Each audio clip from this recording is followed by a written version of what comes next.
30대 패닉 바잉 대신 집값 하락 운동에 올인하라라는 주제로 말씀을 드리겠습니다.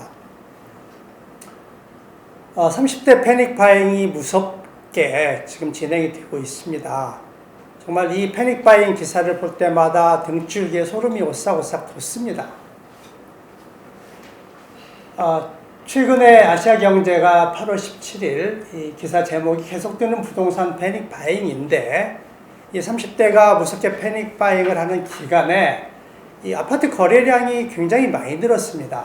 4월, 5월에 평균 4,000건대였는데 6월, 7월에 12,000건으로 3배 늘었어요. 물론 이제 4월, 5월이 코로나 때문에 주택 거래량이 줄긴 했지만 그걸 감안해도 굉장히 많은 물량이 거래가 되고 있어요. 그러니까 이걸 뒤집어 보면 많은 사람이 주택을 사는데 또 다른 누군가는 굉장히 공격적으로 매도를 하고 있는 거예요. 이 파는 사람이 누군가, 이걸 또 생각해 보는 것도 굉장히 중요한 것 같습니다.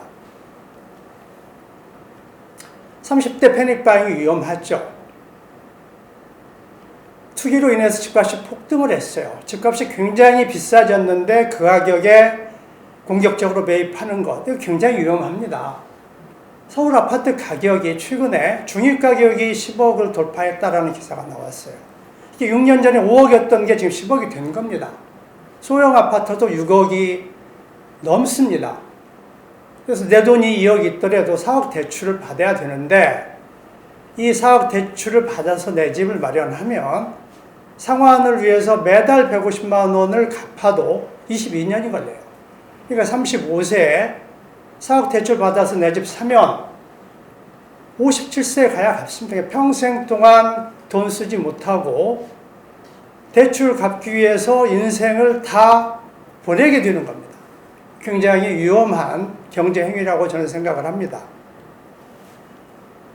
근데 이런 생각을 할 거라는 것 같습니다. 패닉 바잉 하시는 분들이 정부의 힘보다 시장의 힘이 커서 집값 오를 수밖에 없다라는 생각, 저는 이게 대단히 잘못된 생각이라고 봅니다. 집값을 대책을 정부가 23번을 냈어요. 그러니까 정부가 집값을 잡으려는 쪽으로 힘이 작용을 했는데 집값이 급등을 했어요. 급등한 것이 시장 힘이다 라고 생각할지 모르겠어요. 그게 틀린 생각이라는 건데요. 또 이제 정부가 23번 대책 내놓으면서 할 만큼 노력을 다 했는데 집값 못 잡았지 않느냐 라고 이야기하는 사람들이 언론에 자주 나와요. 그 사람들이 집값 상승론자들입니다. 집값이 올라야 된다라고 생각하는 사람들이 만든 프레임입니다. 이 거짓말을 속으면 안 되는 거죠.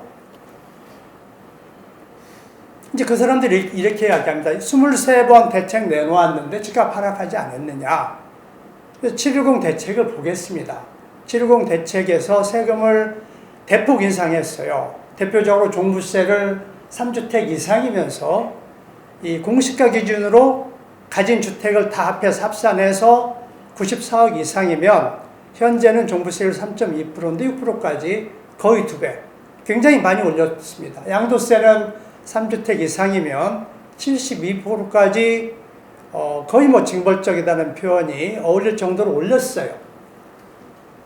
이 세금을 그대로 적용을 한다면 주택 투기 뛰어들 사람이 거의 없을 겁니다. 주택 여러 채 가진 사람은 당연히 매도를 할 거예요. 그런데 다주택자 매물이 나오지 않고 있습니다. 왜 매도를 안 하고 있느냐? 그게 바로 임대주택 등록 활성화 방안 때문에 그렇습니다. 2017년 12월 13일 문재인 정부가 발표한 방안입니다.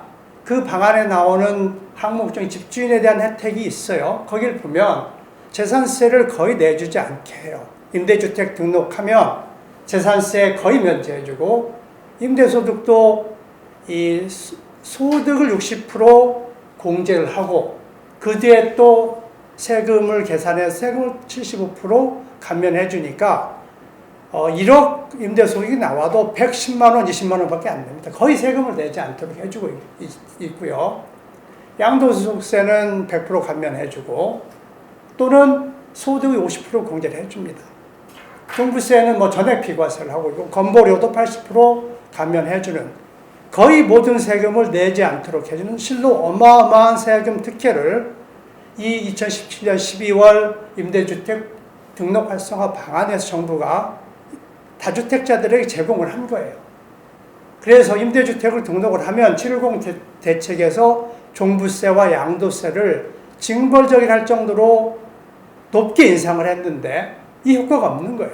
이 사람들은 그 중과를 적용을 받지 않습니다. 이번 710 대책에서도 발표하고 나서 기자회견에서 김현미 장관이 이렇게 이야기를 했습니다. 기등록한 임대주택은 임대기간 만료 시점까지 세대 혜택을 100% 보장하겠다고 했어요. 이런 어마어마한 세금 혜택을 주니까 지금 등록된 임대주택이 160만 채고 임대사업자가 거주하는 51만 채, 여기에 대해서는 만기까지 어마어마한 세금 혜택을 계속 주겠다라는 것이 정부의 입장입니다. 그래서 다주택자들 매도를 하지 않고 있는 겁니다. 그래서 이런 상황에서 30대가 선택할 이 길은 두 가지겠습니다. 하나는 지금처럼 최근에 나타나는 현상처럼 폭등한 가격에 패닉 바잉을 하는 길을 택할 수가 있고, 저는 이제 두 번째를 권유를 합니다. 집값 하락 운동을 강력하게 실행을 하라. 또 집값 하락 운동을 하고 있는 단체들에게 동참을 하는 방법을 30대가 택할 수 있을 겁니다. 패닉 바잉을 하면 아까 앞에서 말씀드렸듯이 정년 퇴직할 때까지 돈 쓰지 않고 대출을 갚아도 다 못 갚아요. 평생을 은행 노예로 살아야 됩니다. 굉장히 위험한 길을 선택하는 거예요. 집값 하락 운동에 동참을 하면 그렇게 해서 문재인 정부 이전으로 집값을 하락할 수 있다면 지금보다 30% 40%가 하락한 가격의 주택을 매입할 수 있어요. 과연 그게 현실적으로 가능하느냐 이런 질문을 하실 분이 있을 겁니다. 그래서 보겠습니다. 임대사업자에 대한 세금 특혜를 정부가 폐지만 한다면 임대주택이 160만 채고 서울이 51만 채예요. 임대사업자 거주하는 주택 빼고 그렇습니다. 51만 채 중에서 절반인 25만 채만 매도를 한다고 해도 저는 서울 집값이 30% 이상 단기간에 하락할 거라고 믿습니다. 전 자신 있게 말할 수가 있어요. 최근에 정부가 8.4 대책을 발표했습니다. 서울에서 13만 채를 공급하겠다고 했어요. 그런데 임대사업자 세금 특혜 폐지하면 그리고 임대주택의 절반이 물량이 나오면 25만 채가 공급이 되는 겁니다. 8.4 대책에서 신규 건설은 그 공급되는 시기가 아무리 빨라도 5년 이상 걸려요. 그런데 임대사업자 세금 특혜 폐지는 즉시 물량이 나옵니다. 집값 하락 효과는 8.4 대책은 불확실하죠. 집값이 전혀 영향을 받지 않고 있습니다. 임대사업자는 앞에서 말씀드렸듯이 30% 이상 가격이 하락할 것이다라고 저는 자신 있게 말씀을 드릴 수 있습니다.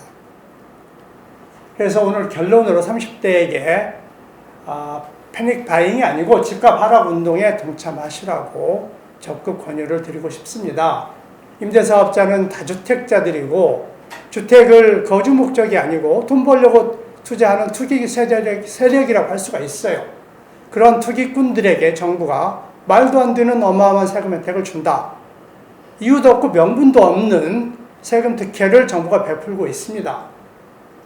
그 세금 특혜를 베푸니까 투기꾼들이 집을 사재기 위해서 집값이 급등을 했고 무주택 국민이 극심한 고통을 받고 있습니다. 이 세금 특혜를 폐지해서 이 무주택 국민의 고통을 멈춰야 된다. 여기에 저는 반대할 국민은 없다라고 생각을 합니다. 그래서 30대 무주택 국민이 임대사업자 세금 특혜 폐지 운동을 강력하게 실행을 해서 정부, 청와대, 집권당에게 강하게 압박을 가해야 한다. 그래서 집값이 하락하도록 해야 된다라고 30대들에게 적극 권유를 하고 싶습니다. 경청해 주셔서 감사합니다.